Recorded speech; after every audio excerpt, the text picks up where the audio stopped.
Thanks for joining us today for Master Coaches Wednesday Weekly Buzz and our after show Buzz Reaction. I'm Ruth Nelson, joined by Hall of Famers Mick Haley, Bob Bertucci, and Brian Gimolero, bringing you the most important things that we discuss with current issues and trends in volleyball. Our weekly news show has leaders in our sport provide their perspective on the questions that are asked, along with a discussion on topics that are current and ones that are affecting all of us. Our newsflash: VNL standings. For the men, Brazil, Poland, France, Slovenia, and Serbia. For women, USA, Brazil, Japan, Turkey, and Russia. Check out usavolleyball.org for women's and men's indoor and beach rosters for the upcoming Tokyo Olympics. Want to make a difference? Please remember to renew your AVCA membership. This one organization that represents all coaches at all levels when lobbying for changes that are needed in our sport, and you can make a difference by registering at avca.org. For the next few weeks, we will be bringing you Master Coaches Remax flashbacks from previous shows, so jump on live at 1 p.m. Central Standard Time every Wednesday, or anytime on Facebook at Volleyball Master Coaches. Today, we have USC, Hawaii, Kentucky, and AVCA leaders bring you great insights into what challenges they have experienced during this past year. So enjoy our Series 1 of Master Coaches Remix Flashbacks. Let's go to our first guest.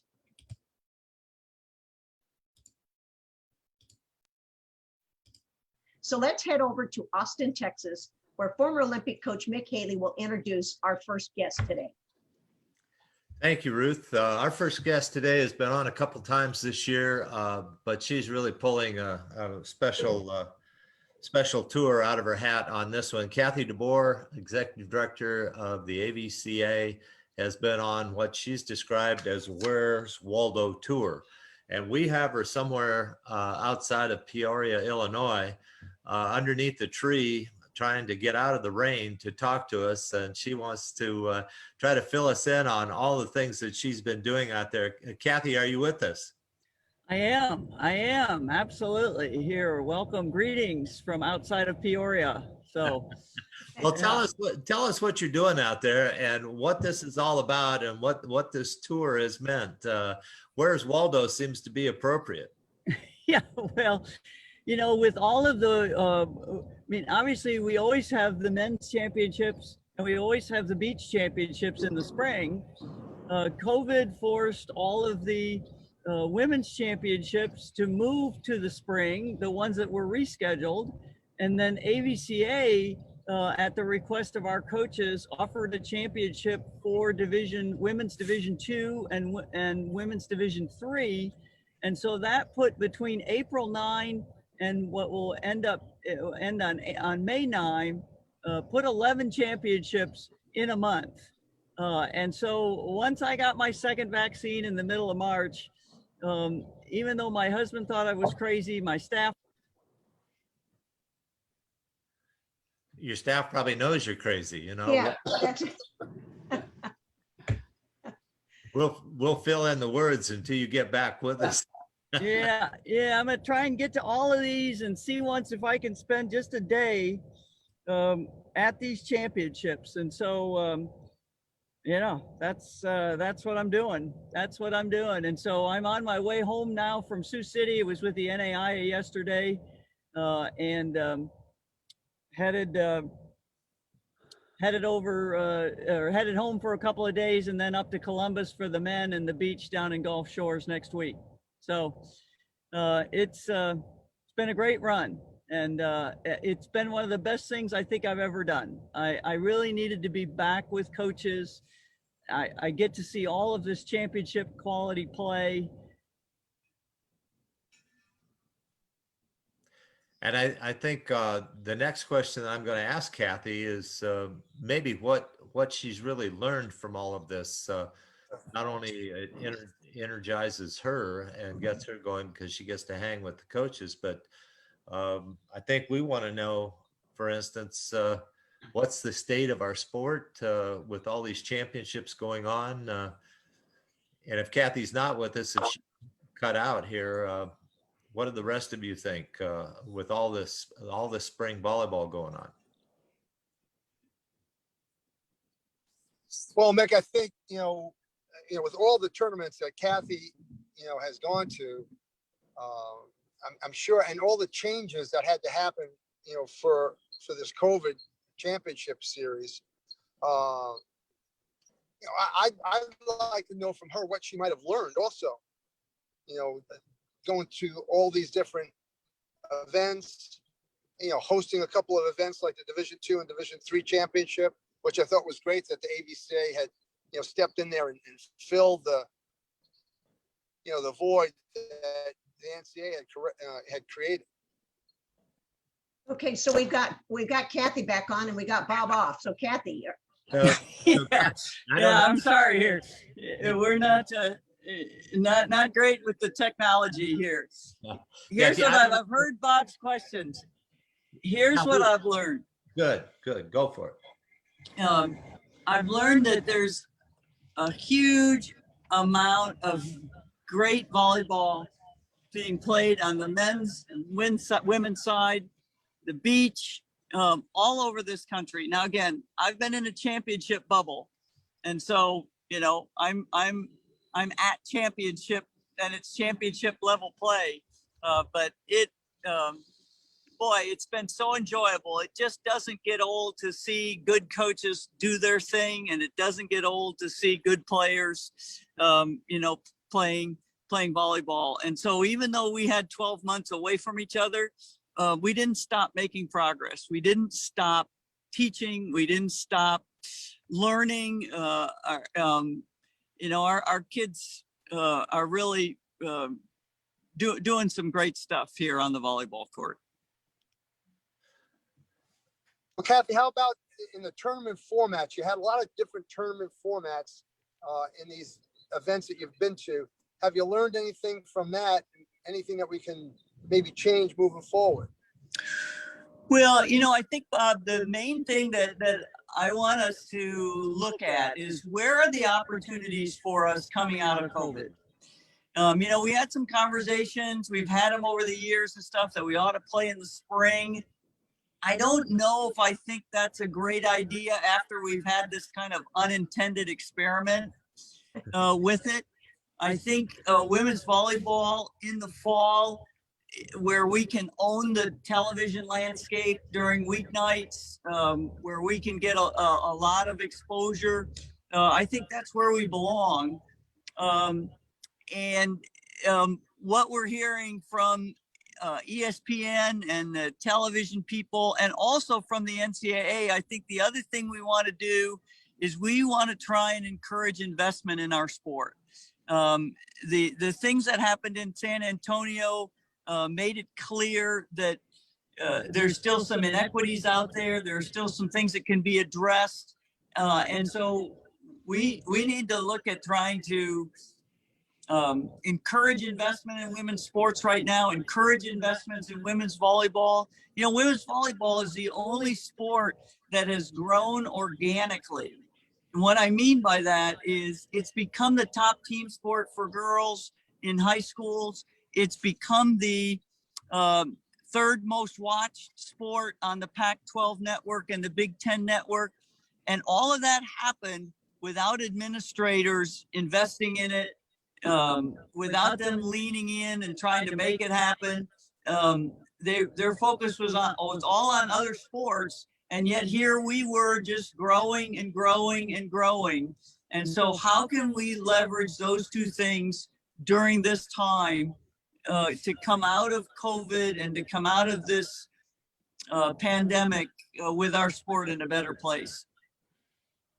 Well, it seems to me that that's also true in a little different way with men's volleyball. I mean, men's and boys volleyball around the country seems to be maybe not the most popular sport right now like women's volleyball, but it's the fastest growing sport out there right now. Yeah. And boy, I was at the Division III men's championship. I was at the NAIA men's championship. And, in the 15 years that I've been in this job, the increase in the level of play at those two championships has been unbelievable. I mean, it just, I don't know if any of you saw the NAIA men's championship, but there's a kid on plays for Grandview. His name is Felix Chapman. He was player of the year, AVCA wise. And I mean, he's about 6'8". He's got that volleyball body, you know, where 6'8" and 6 feet of it is legs and long arms. And he hit a ball out of the back row that most people couldn't bounce out of the front row, and he hit it out of the back row. I mean, he's just such an impressive guy. He's now an American citizen, and I understand that John Spraw has invited him to come to the USA gym. So there's just some really high level of play right now on the men's side too, Bob. You're absolutely right about that. I can't wait to get to Columbus. Well, in looking at what you were talking about with the women's game, if it's not the spring, well, we've already been in the fall. Are we looking at something a little bit different than that, and the reasons why we might be? Yeah. Well, one of the places, again, progress in terms of investment in women's sports is never a straight line. It goes up and down. And I think now is the time for some new investment. So one of the things that we're going to work on here with our coaches is getting access to coaching during the summertime. Right now, football and men's and women's basketball have access to coaching during the summertime. That's 120 men. That's about 15 women. Even those of us who aren't mathematicians know that that's not equitable. And so can we get training opportunities with our coaches in the summertime? And what does that mean? Does that mean that we could possibly look at starting our season earlier than we start now? Can we put together made for television events, for instance, in the month of August, late in August? Can we, you know, potentially get our championship positioned a little bit earlier? And again, these are just ideas right now. And I can't tell you, Bob, that I think they're good ideas because I haven't talked to the television people yet. We need to talk to ESPN. We need to talk to the Big Ten Network. We need to talk to the Pac-12 Network, because right now where our championship lands, as all of you know who played in it, is we're in a media vortex here that is football bowl games and the beginning of made-for-TV men's basketball events. And that's a tough place for us to break through, even though our ratings continue to get better.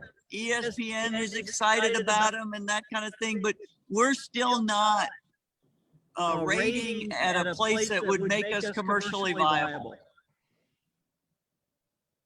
Well, Brian, I'm sure you have some questions about that for Kathy, because I know we've discussed it a little bit as looking at the different possible seasons.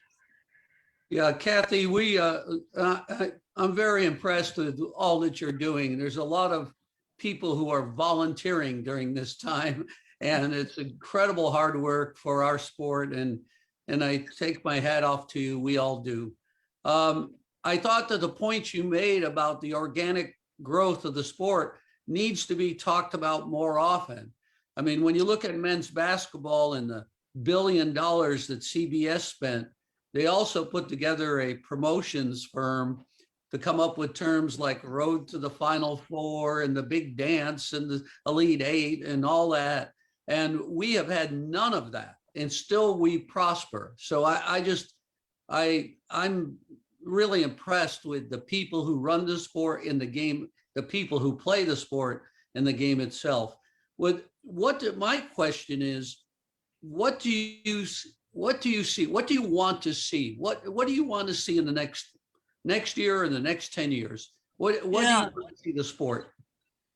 Well, you know, those of us who have been, and you know, we're kind of in the same age group here. You guys on the call and me, we've been around this really kind of from the beginning of Title IX, and there's never been a model that we've been able to lean into, where we don't do sport by sport comparisons and call it Title IX.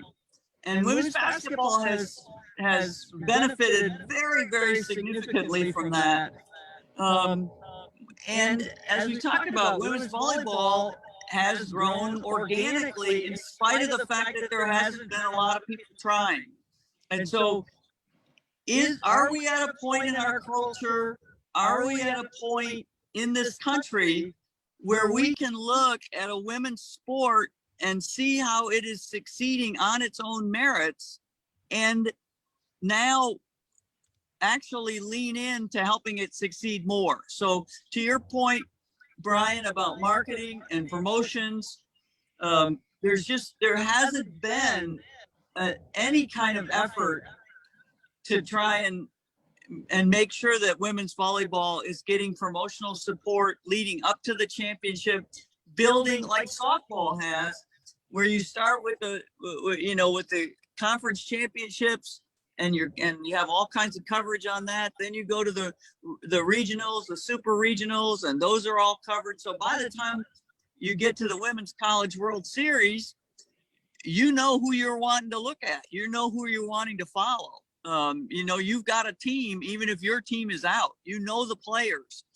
And with that kind of buildup, I think we're all pretty confident that women's volleyball would be the next really marketable property out there for colleges and for television stations. I mean, already we have more athletics directors having conversations with their volleyball coaches about, hey, how do we make women's volleyball get closer to break even? How can we generate more revenue? Can we create more Nebraskas where there are schools that are actually making more than they spend on our sport? Well, Kathy, how does the we help? And I mean we by being part of the volleyball community. How can we, you're one person with a very small staff. How can we help? What organizations, what individuals, how can the volleyball community help in that endeavor?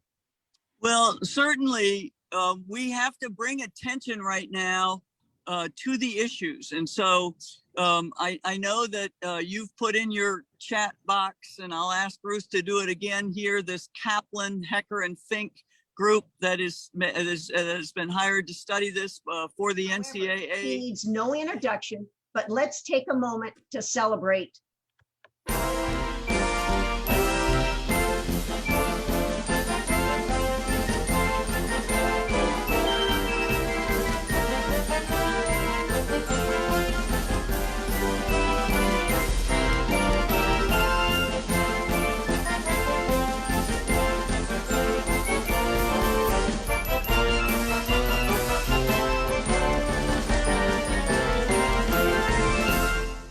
Okay, over to you, Mick.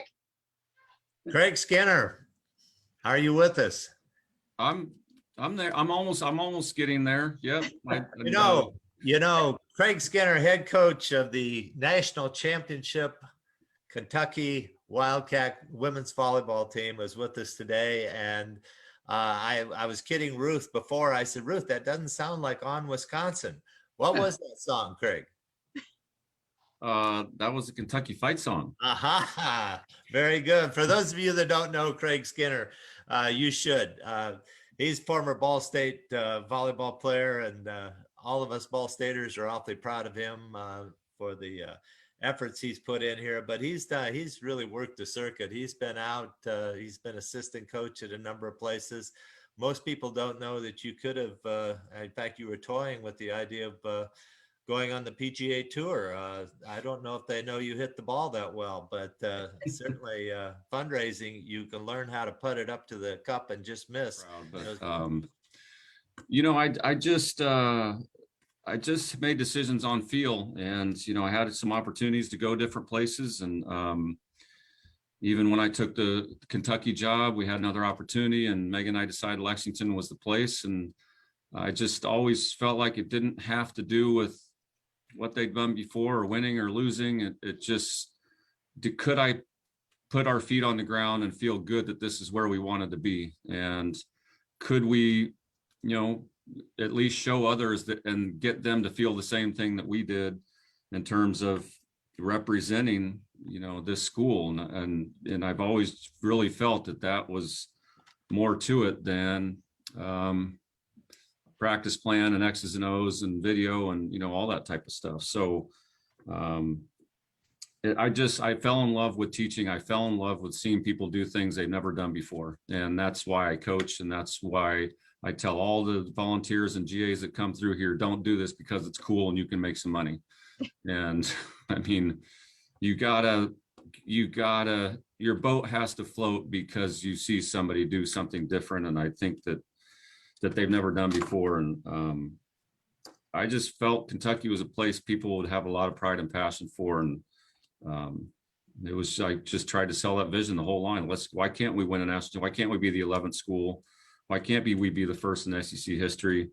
But there's so many things that have to happen and fall in place, and so many people to thank. So that's a snapshot, I guess. That's pretty good. Is one of the best Coaches, stories you wanna weigh in? in college volleyball history. If she started her freshman year, was all SEC freshman team, we went to the Elite Eight, and then she didn't start for 2 years. So she played behind Leah Edmond and Allie Stumler. And last year in quarantine, she said, you know what? I'm done with this. And she came back a machine, and passing machine, back row hitting machine, blocking machine. And she set her mind to something and got it done. And, Maddie came in highly touted, number 2 recruit, according to Prep Volleyball. And she came in, she didn't start initially. She had a little bit of an injury in the fall, and but stayed after, came before, and you saw the fruits of her labor and the way she performed in the tournament. She was ridiculous, attacking and point scoring, and she had some blocks, but she makes left side hitters think when they're going to hit against her. The state institution, the flagship school, Lexington, and just have so many good friends, and they've just shown so much support, and it's been phenomenal. And Brian, I'm glad I've always respected your teams and how skilled they were and the way they played. And we spend a lot of time training skills and, being able, and I always felt like training skills and fundamentals were crucial at crunch time. If you had good fundamentals, you could weather some storms in those situations. And thankfully we had a lot of skilled players that could do that and weathered some great storms in the tournament. A question that's going to be deep. I did not know you played rugby or cricket. Oh my gosh. That's something new to me. But I want to know, did you do these things during the match? Did you have your rotation sheets? You said you don't do anything without these. Yeah. Yes. I know where we are. We had a matchup we wanted, and we adjusted a little bit, but I lose my mind sometimes going over matchups and rotations during matches. So I have an outlook to begin with, and if it's not working, we adjust. Okay. Did you have your blue ink pens? I had one blue ink pen. Okay. And did you have your Hall's cough drops? Absolutely. 3 of them. Oh, good. Not one in the first set, but definitely one in the second, third, and fourth. Okay. So you didn't bring 5, thinking you were going to go 5. Nope. Okay. All right. Last one. Tell me how many times you yelled into your towel.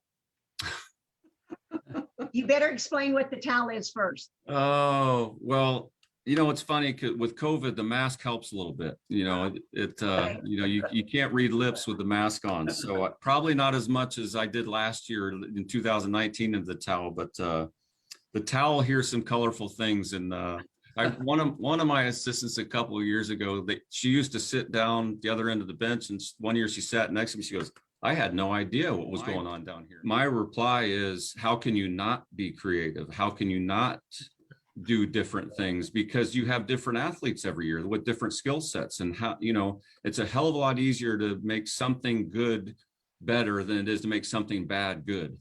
And so if someone does something bad, and trying to get them to do it good is not an easy task, but someone that does something well is a lot easier to take advantage of that strength. And so that's my philosophy on that, and just have to, each roster is different. So. Up to you.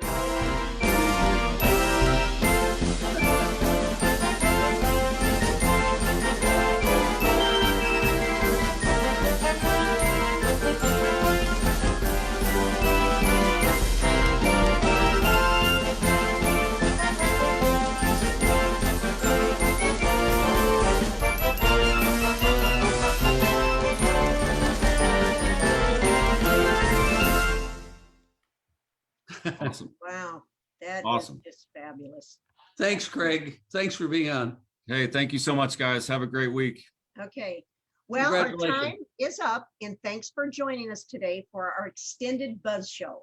We congratulate Craig Skinner for his NCAA Division I championship success, Kathy Deboer for the miles traveled to promote championships, the innovative virtual education provided, and the continued pursuit for excellence in our sport. A very special shout out to those coaches that were our guests during the Final Four championships. Book your Master Coaches custom virtual clinic today by heading over to our Instagram. Click on our bio and click on virtual clinic link. And if you're waiting for that one fantastic day clinic near Abilene, Texas, join us June 5th by registering on AbileneYSA.org. That is Abilene Youth Sports. A special shout out to our partners, SNA Sports and Baden Sports.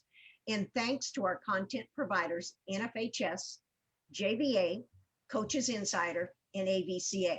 And remember, our weekly Buzz shows may be seen on our YouTube channel by going directly to our Instagram account. For those viewers that want to be on our Buzz Reaction guest list, jump over to our Volleyball Masters Instagram. Go to the bio and click on sign up to be on our guest list.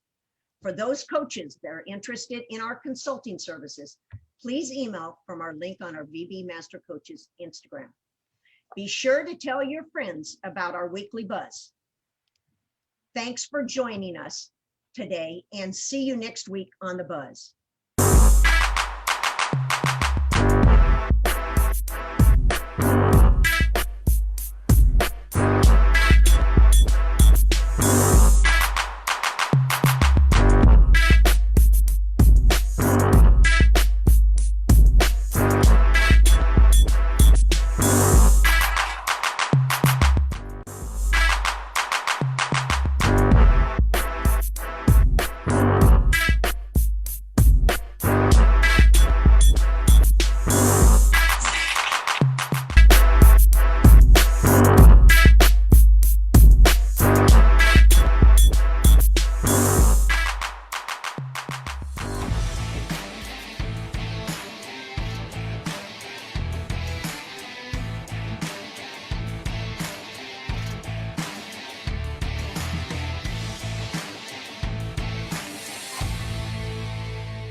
Today for Master Coaches Wednesday Weekly Buzz and our after show Buzz Reaction.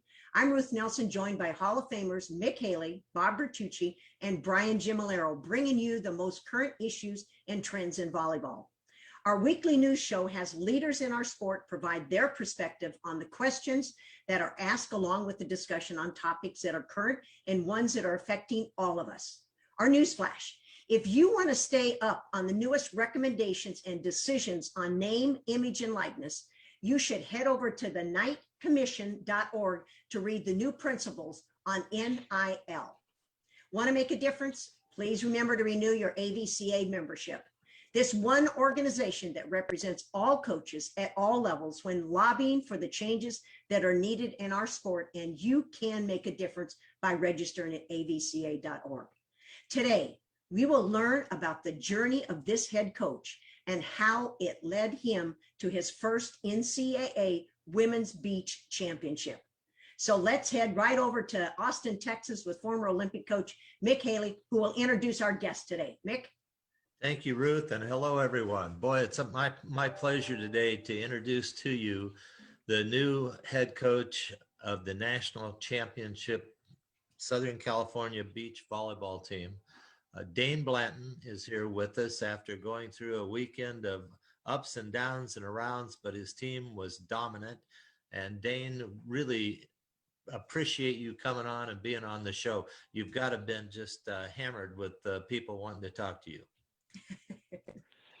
Yeah, I mean, it's definitely been busy, Mick, and thank you guys for having me back on the show. I mean, it's like what, twice in less than 7 days, and it's been a whirlwind, and you know, I don't have to tell you guys, it's really something special. I think your first championship is so memorable, and no matter what it is, as a player, a coach. But wow, I was overwhelmed with emotion after the win, and I was just so happy that you knew the team could do and perform and win a national championship, but none of that matters if they don't go out and execute. And after seeing them go out and execute, it was just a thing of beauty. Some of them played some of their best matches on the day when they needed it most.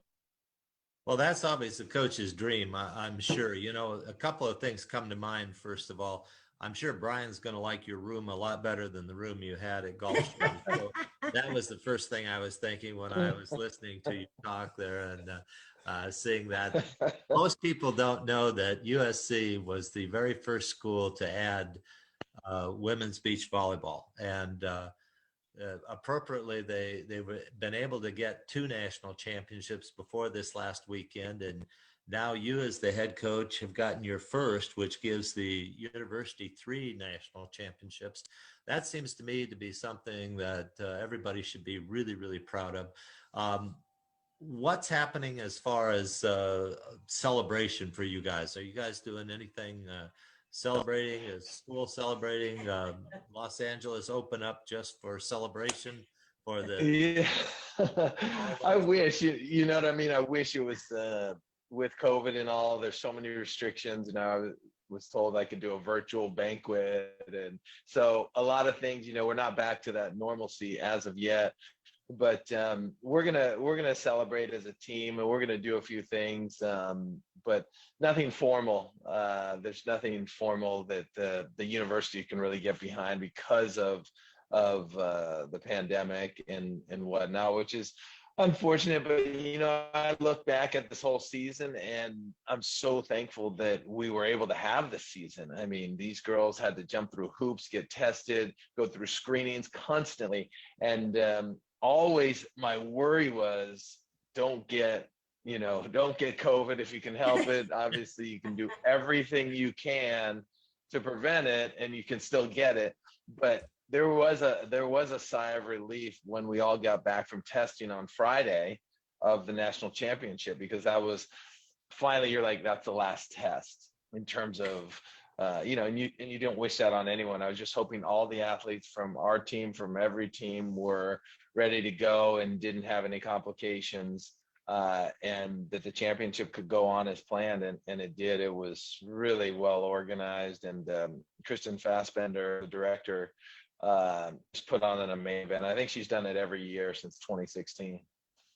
Yeah, Kathy Deboer had called and also said she enjoyed the venue and the whole ambiance of the tournament. She thought it was one of the best experiences for collegiate athletes that she had ever witnessed and had seen. So that says a lot to you coaches, how you conducted the whole situation with your teams and the way the NCAA and the committee set that up.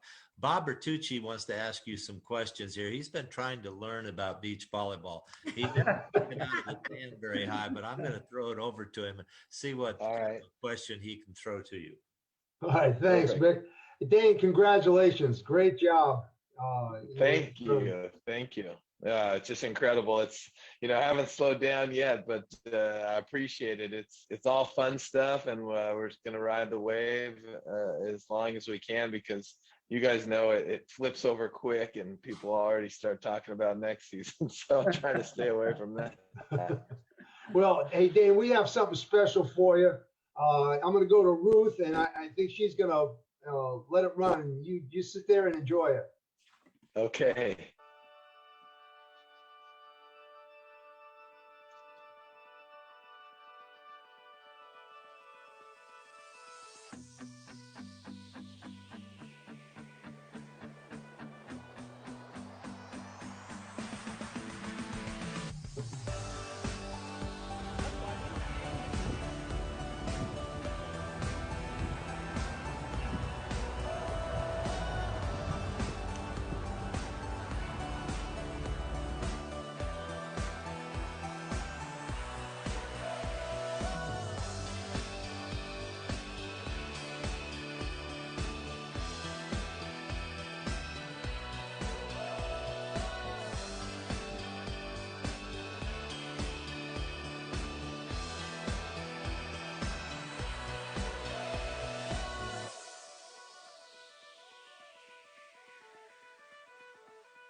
Well, there you have it. USC's Right. tradition of heading to the water. Okay, Bob, now you get your question, but Dain, congratulations and salute to you. Thanks to Kathy Deboer and the AVCA.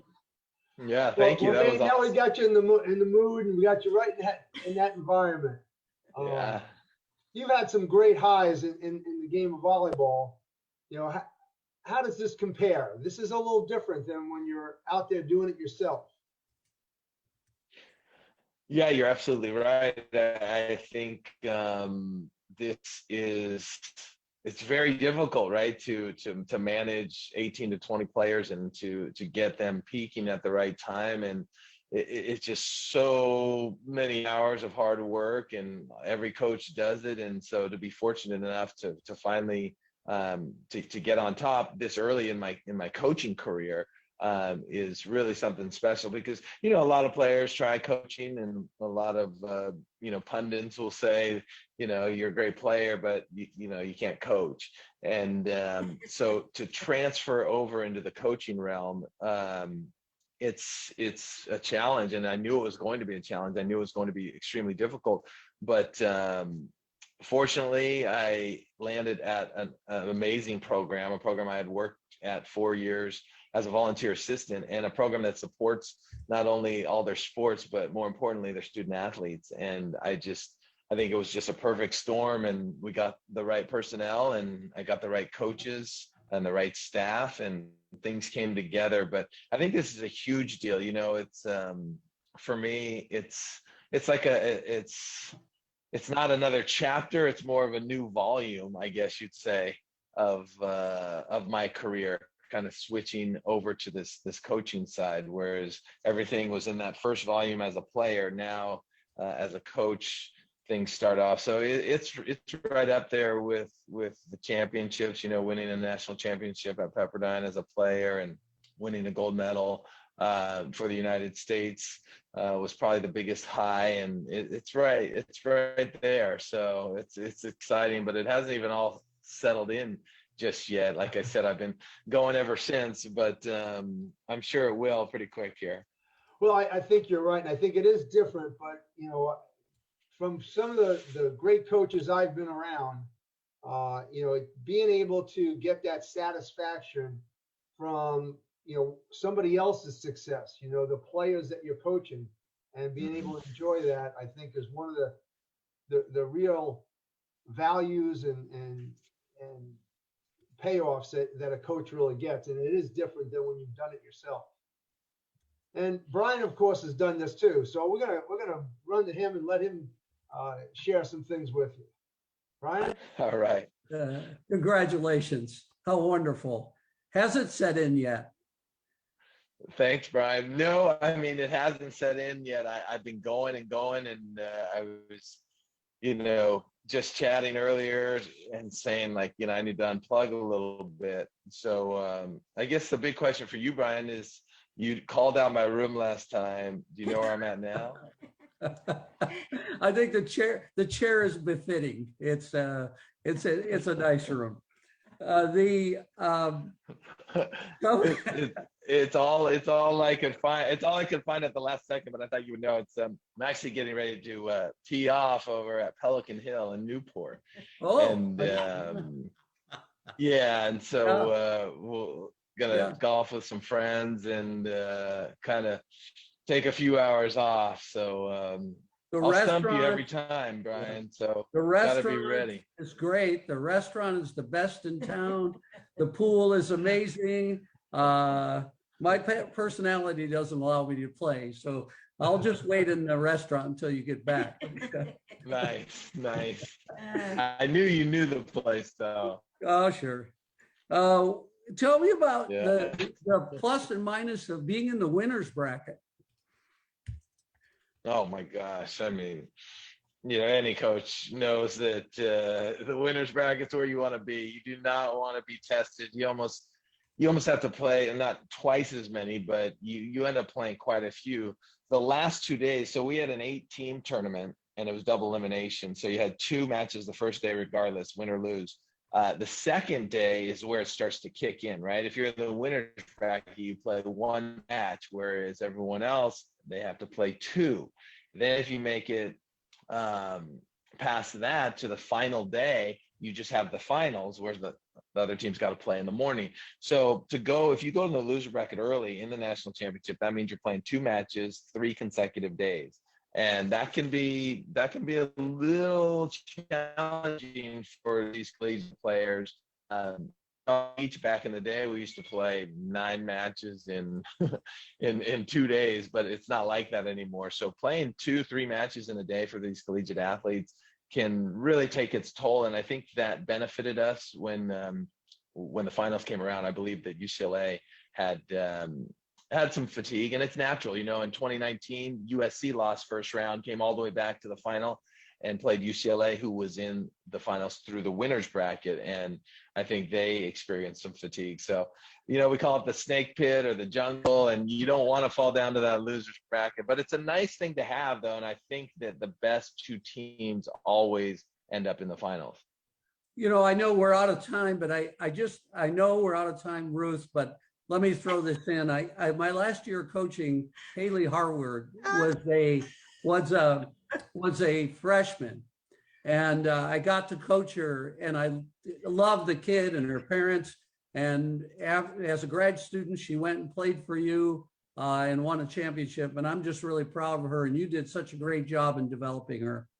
That's all I wanted to throw out there. So congratulations. Thank you. And she played her best match of the year in the final. So that was pretty awesome. And I'm not surprised. Okay, Yeah. Brian, we are out of time. I know. Dain, Wow, it's wonderful. I mean, we needed I thought I had a whole hour. Well, then you need to Quick. talk to Every Mick. time you guys are. That's It's all exactly good. right. All right. It's all good. Dain, Thank you. congratulations. Go, big Thank guy. you. All right, you Good guys. job, Dave. All right. Congratulations. Thanks, Mick. Yeah. Thanks for coming Okay, on. here we go. We've got a special guest coming on our second half. He's not in his car this time. He looks like he's in the arena. But before we introduce him, Mick, let's give him a little shout out with a special, I know he will remember this play.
That should be an inspiration to all of us.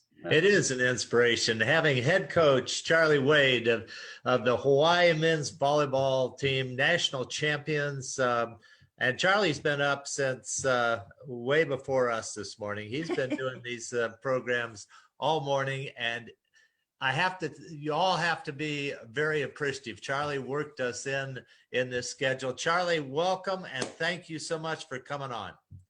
Well, Mick, thanks for having me on. Appreciate it. You're going to have a full day, but tell me about this celebration. You got a celebration going on today, and what really does this mean to the program? Yeah, I mean, it's a great moment in sports history in Hawaii, and the fans here are so unbelievable and so appreciative.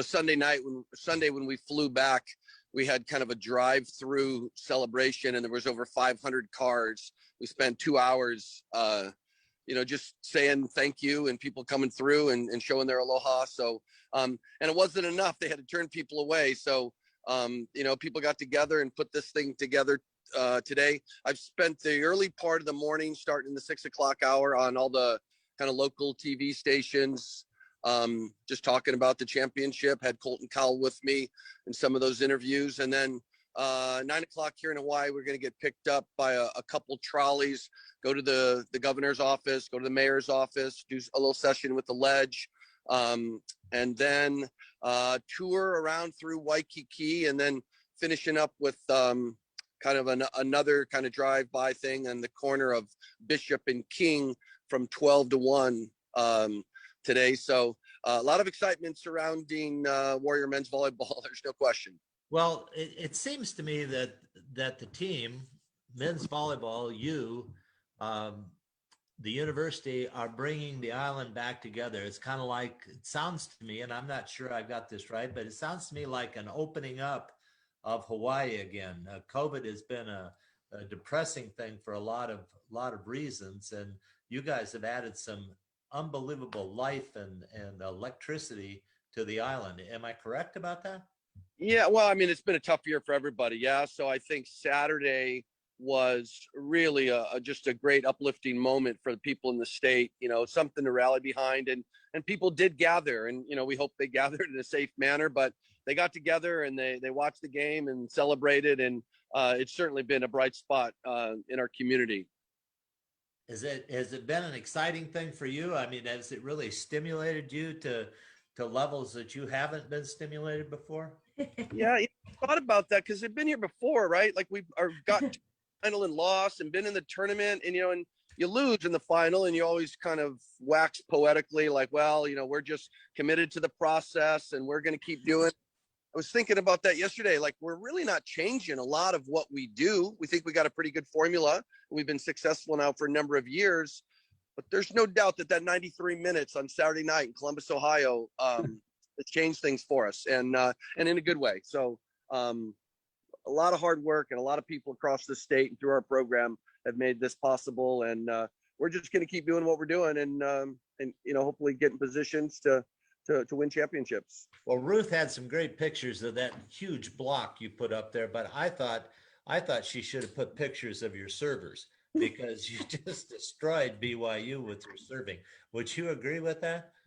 Yeah, our serving, we spent a lot of time on the serving and guys snapping and spinning balls, and and I really think it was our receiving game that was the difference. We knew going into the match that was where statistically we had the biggest gap in between the two teams, that we were the significantly better receiving team. We spent a lot of time teaching people to move their feet and play the ball out in front of them and have range and be athletic. And it was on full display Saturday night, because, I mean, let's be frank. I mean, BYU's got some of the greatest servers in men's collegiate history. We've seen Gabby Garcia touch 80 on the speed gun, and it's just, we've never seen that before. So, we wanted to get Gage Worsley in the middle of formation, and all of our guys did a really good job of receiving, whether it was Garcia, Gardini, they're guys that really can get after it. It allowed us to run the middle, and we knew if we controlled the middle of the court on the first ball, we'd have a really good chance.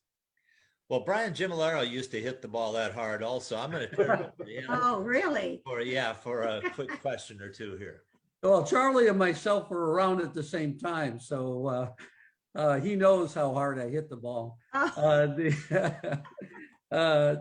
Congratulations. Last time we saw you, it was your 10th anniversary last week.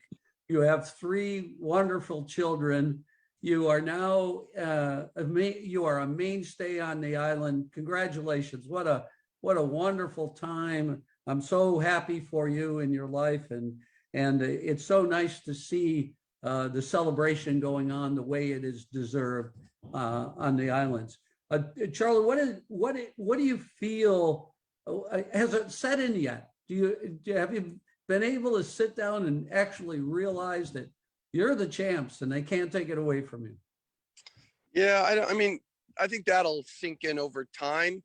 I was thinking earlier today, we said last year when it was shut down, we had played BYU here the week prior. We lost the first night. We won in a close 5th set the second night in front of 10,000 sold out. We went to the mainland to play our opening league opponent, and it got shut down. And at that moment, we said, look, a lot of this is out of our control. We don't know when we get back after it. but if we stay committed to the process, we'll come out of this better.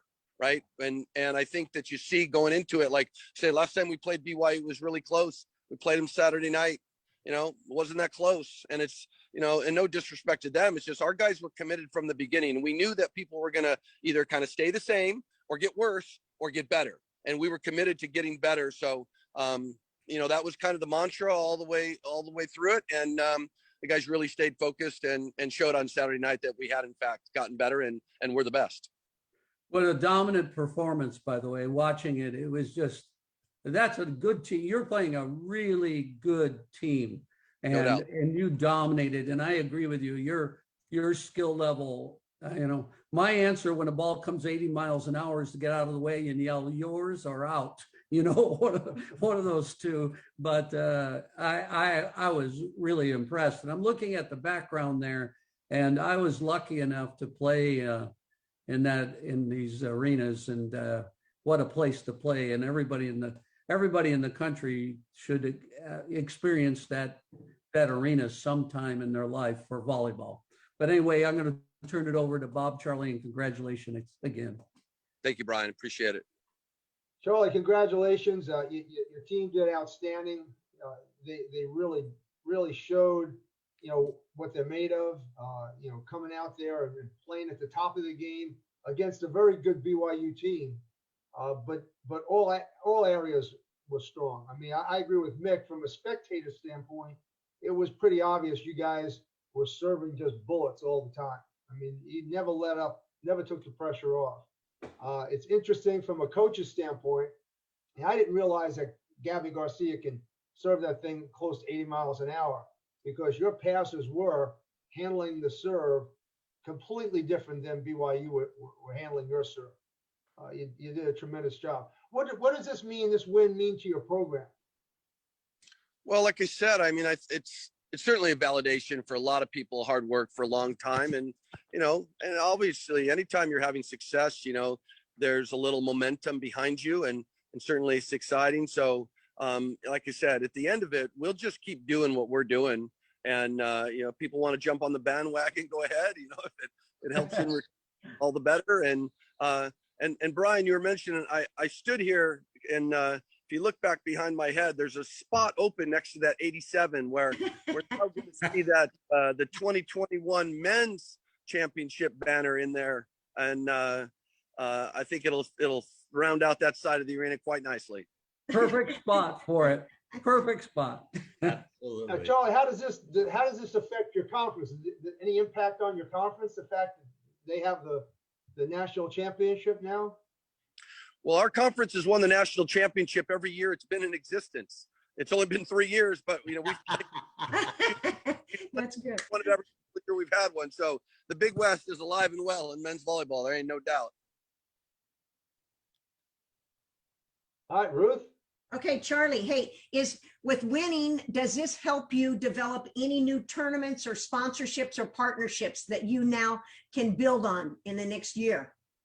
Yeah, volleyball, it is a big deal in the community, you know, and the momentum behind our program has been significant for the last few years. COVID has dampened a lot of that, but, you know, right prior to COVID, at the start of it, we had signed a sponsorship agreement. Actually, the league and the Hawaii Tourism Authorities signed a $500,000 sponsorship to bring the Big West Championship here to Hawaii, kind of on a 2 out of 3 year cycle. And that kind of stuff's exciting for the sport, where you have, you know, big entities stepping up and recognizing that volleyball is a sport that can draw big crowds and people want to get out and support. So, you know, we'll be hopeful going forward. You know, there's, like I said, a lot of momentum behind the program right now. People in the community are really supportive, and, you know, we're really humbled by the support we get, and, you know, couldn't be more appreciative. Well, congratulations on your win. And we know that, like you said, if the coach doesn't mess it up, well, I guess you didn't mess it up, because you now are crowned the winner. But we've run out of time now, but we thank you very much for taking time out, and best of luck to you. And enjoy the celebration. Appreciate it. Aloha. Charlie, congratulations. Way to go. Congratulations, Charlie. Thanks, Brian. All right, thank you. Good Hoosier.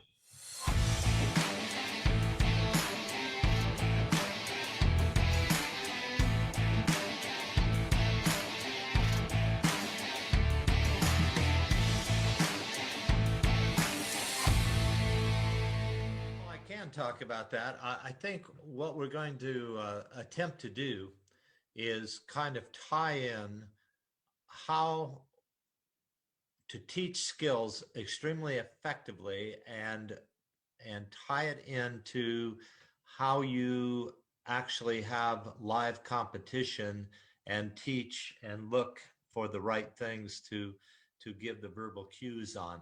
We've kind of put together a sequence of starting with serving into passing, into setting, going to hitting, blocking, and then individual and team defense. And in between each of those, we've tried to come in with multiple skill drills and things that are actively putting 2 and 3 of the skills together at the same time. And then talking with the coaches about, one, how you actually watch effectively so you can pick up what's happening, and are the players using the skills the way you taught them. And that sounds to be awfully fundamentally simple, but it is a very difficult thing to do. A lot of beginning coaches have a tendency to even watch the ball too much.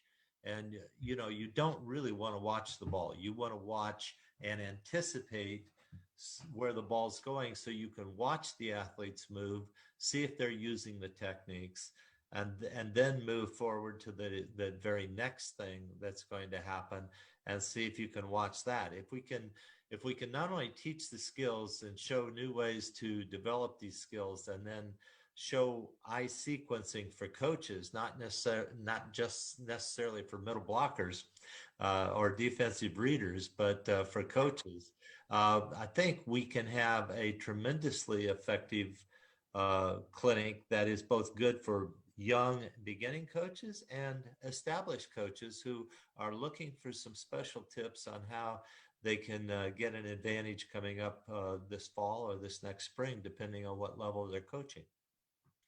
I was And going to one say, of the things I like about what we've been talking about for this particular clinic is the fact that we're doing the the skills, and we're going over the keys, and we're doing that for especially for middle school coaches and coaches that maybe are just new to coaching volleyball, but also for the more experienced coaches to have a specific method and keywords and phrases, but then how we're progressing into the team functions, learning passing and then applying it to serve receive formation and all that goes into training that aspect, that team aspect of the game.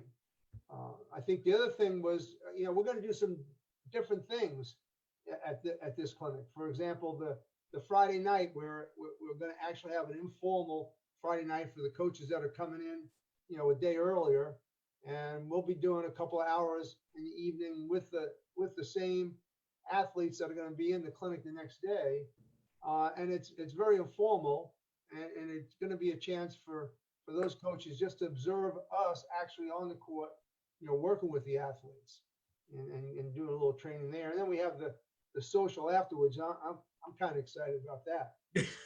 okay, do not forget about BYOP and Go Kids. We are doing a demonstration for parents and kids ages 10 and 14.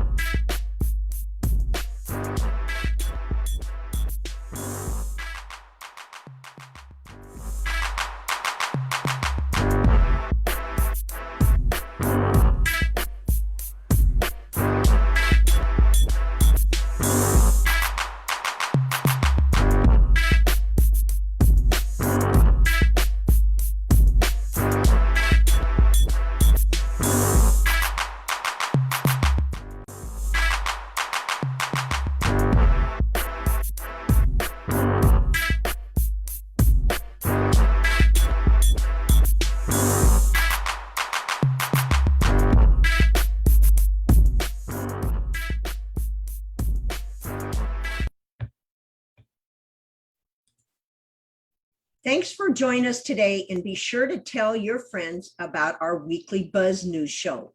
the special shout out to over 80 coaches and leaders in our sport for being guests over the past 56 weeks. We will see you next week for Master Coaches Series 2 Remix Flashbacks.